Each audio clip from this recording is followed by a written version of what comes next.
Welcome to another software development tutorial, this time with a focus on Typesafe APIs for your full-stack apps. In my last tutorial, I introduced you to a library called Typia, which you can use to check and validate types in your front-end apps and also in your Node services. Today I want to show you how to create type safety for your APIs and how to avoid multiple type definitions between your services and front ends. There are different approaches to this. The one I show you allows for quick prototyping and development and avoids the need for manual schema definitions. Those manual definitions are typically done using Swagger, or how it's now called OpenAPI. This is a schema for writing, as it says here, or for describing your HTTP APIs, and it typically involves writing a JSON file with the description of your API, and this can be tedious work, but if you start like this, then you can use such a OpenAPI description to also automatically generate code using the OpenAPI generator. And I've done this in the past. There are some issues with this because while there are many predefined templates available for different systems, I found the generated code is mostly much too generic and doesn't really fit a custom app. So there's usually a lot of clutter, which means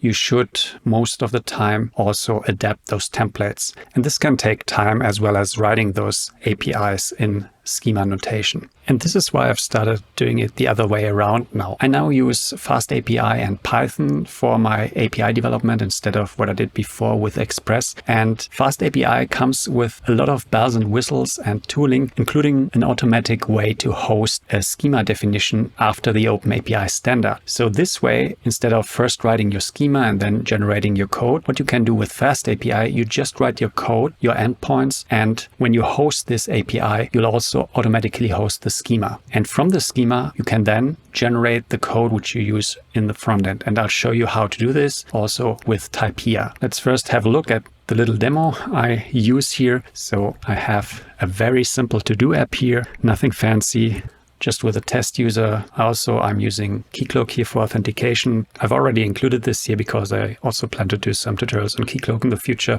But yeah, here's the app, very simple. So I can switch between light and dark mode here. For this, I use shoelace components. So it's a React app here. I can log out again. And here on the left, we see our create to-dos app. So let's just quickly create a to-do, for example, by milk, create it.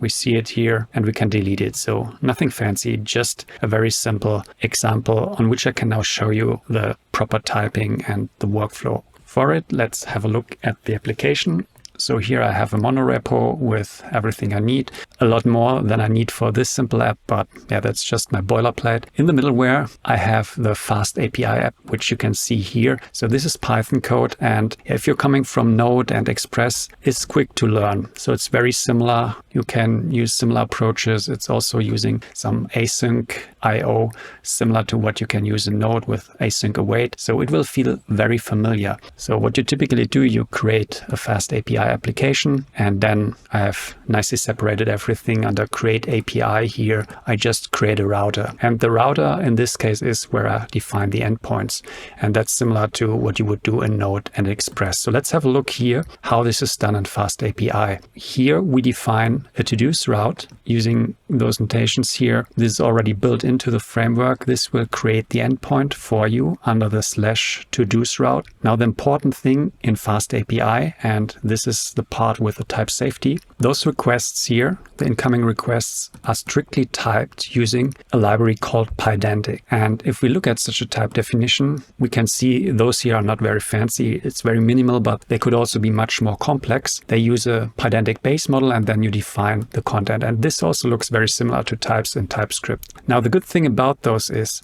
they integrate into FastAPI in a way that the API or the framework will already do the type validations for you. So for example, if there's a post request coming in here and you pass in a create to-do request, which is basically just a JSON object with a to-do field, which is a string. If it's anything else, then FastAPI will already return an error to the front end. So you need to do no manual handling of those types and errors yourself. This is all taken care of by the framework. And you see this down here. What we can also do, we can add some optional type parameters, in this case a query parameter. We can specify how it's called, and we can say, in this case, this is an optional parameter. So if I do a get, that for to-dos, I can either provide a to-do ID, which means I would just want to get the to-do for this ID, or if I leave out this to-do ID, so if it's none, it's basically null if you're coming from Typescript, then I would try to get all the to-dos for the user. So this is how you can quickly define an API, and this is also what makes FastAPI very quick. So I would just write down the API here, and if I do quick prototyping, I could have some logging here just to get this started very quickly. And this is much quicker than if I were to start with a schema definition. Now what I want to show you is I already have this running. So let's go back to the browser. What FastAPI does, in addition to hosting my application and the API, there are some custom routes. So I have this here under /API, so not directly at the root, because I want to have it separate from the front end. So everything for me is running behind in reverse proxy. But there's always this docs endpoint. And if we go to this one, this is already the Swagger or OpenAPI definition. And this is generated or provided by FastAPI. So I didn't have to write any line of code, any line of JSON. And what we also see here, here's the schema, the OpenAPI schema. So this would typically be what you write and from which you then generate code if you do it the other way around. But here we can just write our code in FastAPI and we get this schema automatically generated. And now the beauty of this approach is if you have a service which you've created that way, you have it running somewhere, and now you want to write a front end or some other client, you can just generate the types for your front end from this endpoint. So this provides the link. So you have one type definition, which you're just doing here in Python using Pydantic, using this easy way to define your models. And then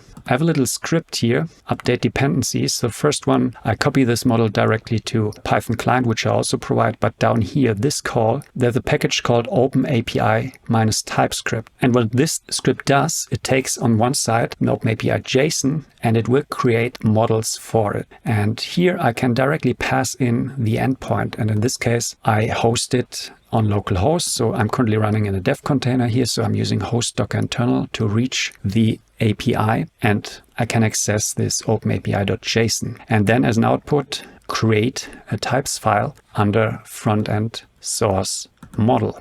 And this file looks a little strange at first. So it's not just the types, it's basically all packaged into an interface. So it would be cumbersome to use it directly. So here under the components interface, we have schemas, and then here we have the different types. This is what's generated, and you could now use this directly in your app. But what I usually do is I create a types file where I create types that reference those generated types.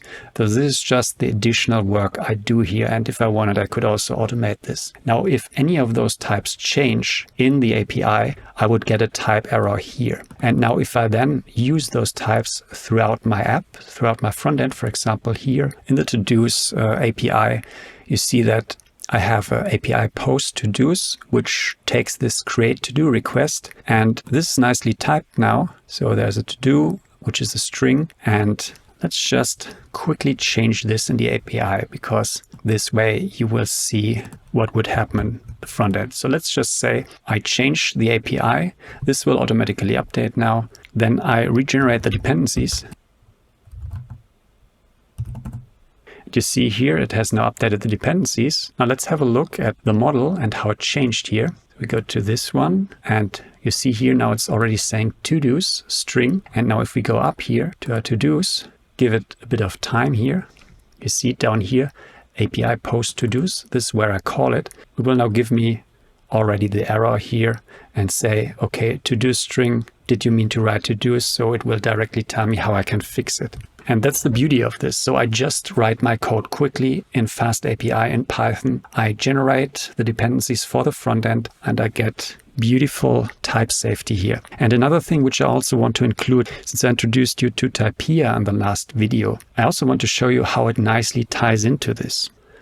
You can see that here under model, in addition to those types, I also have a validators TS, and this uses Typia. And here you see how easy Typia integrates into this workflow, because I don't have to write any additional schema code, which I would have to do if I were to use a library like Zod. Here I can directly use the Typia create is and provide the type, which was generated from the OpenAPI schema. So it's minimal code, and then I can use those validators directly in my code. So let's go back to the to-dos. For example, when I get a response here from this post request, I can check if it is a proper isCreateToDo response. And if it is, I can safely cast it and get access to the ID. And also down here, for example, if I get a to-dos, I can check, is it a get to-dos response? And if it is, I can cast it and access the to-dos. The important thing is that the return type here from get request, you see this here, it's a promise of unknown, because although I can look at the specification of my REST API, the data that's sent over is just JSON data, and I have to then parse it. And in the beginning, it's just an unknown type. I first have to validate that it really is the response type I'm expecting here.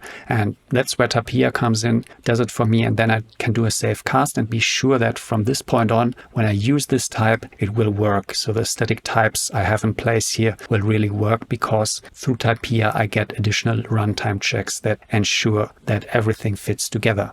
And with that, we're at the end of the video. So if you're now wondering, isn't this overkill for such a simple app? Yes, it is, but typically the APIs I work on and you will be working on are most likely a little bit bigger than just having one endpoint. So imagine 20, 30, or even hundreds of endpoints with complex types. So a really big API. At this stage, you really need some specifications. So you need an OpenAPI schema, and you also don't want to redefine your types. So you need to have some automatic generation in place to avoid that you in the end have to define your types in different places, because this can be very tricky then if you make changes on one side, then have to go into all the other places where you have those types, update the types, update the validators. And yeah, here's where generation and also a library like Typia comes in very handy, because it does all of this automatically. So yeah, that's it. Let's have a final look at the API. So you also see how this hosted API looks. You can also open it up and get a really good documentation. So if somebody were to create his or her own client for your API, hosting the schema that way makes this really easy, because you can then go in and check what are the request body, what are possible responses, and by using something like FastAPI, this all gets automatically generated and updated. So very seamless for everybody involved. Okay, that's it from my side. Hope you liked it. See you in the next one. Bye.